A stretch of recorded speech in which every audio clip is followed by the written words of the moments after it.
Well, I want to start by saying that whatever differences there are among us, between us now, it's hard to forget. We keep talking about all those who aren't here, but the differences between Barack and I pale in comparison to the differences that we have with Republicans. And I want to say that first and foremost, because it's really a stark difference. But we do have differences. And let me mention a couple. First, on health care. I believe absolutely, passionately, that we must have universal health care. It is a moral responsibility and a right for our country. And I have put forth a plan similar to what Senator Edwards had before he left the race that would move us to universal health care. Secondly, I think it's imperative that we approach this mortgage crisis with the seriousness that it is presenting. There are 95,000 homes in foreclosure in California right now. I want a moratorium on foreclosures for 90 days so we can try to work out keeping people in their homes instead of having them lose their homes, and I want to freeze interest rates for 5 years. I think when it comes to how we approach foreign affairs in particular, I believe that we've got to be realistic and optimistic, but we start with realism in the sense that we do have serious threats. We do have those who are, unfortunately and tragically, plotting against us, posing dangers to us and our friends and our allies. And I think that we've got to have a full diplomatic effort, but I don't think the president should put the prestige of the presidency on the line in the first year to have meetings without preconditions with 5 of the worst dictators in the world. So we have differences both at home and around the world. But again, I would emphasize that what really is important here, because the Republicans were in California debating yesterday, they are more of the same. Neither of us, just by looking at us, you can tell, we are not more of the same. We will change our country. All right.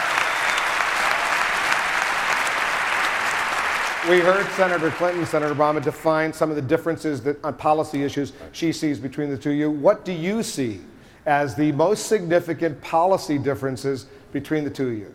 Well, I actually think that a couple of the ones that Hillary mentioned are genuine policy differences that are worthy of debate. Let's take healthcare.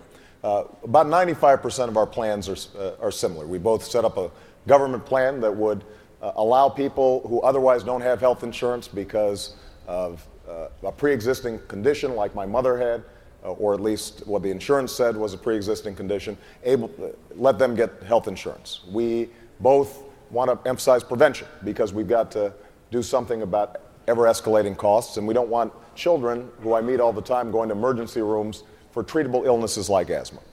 It is true we've got a policy difference because my view is that the reason people don't have health care, and I meet them all the time, in South Carolina, a mother whose child has cerebral palsy and could not get insurance for it and started crying during a town hall meeting. Hillary, I'm sure, has had the same experiences.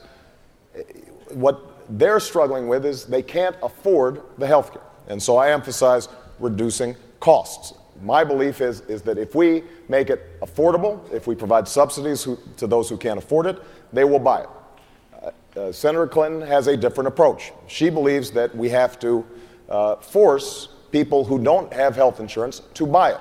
Otherwise, there will be a lot of people who don't get it. I don't see those folks. And I think that it is important for us to recognize that if, in fact, you're going to mandate the purchase of insurance and it's not affordable, then there's going to have to be some enforcement mechanism that the government uses. And they may charge people who already don't have health care fines or have to take it out of their paychecks. And that, I don't think, is helping those without health insurance. That is a genuine difference.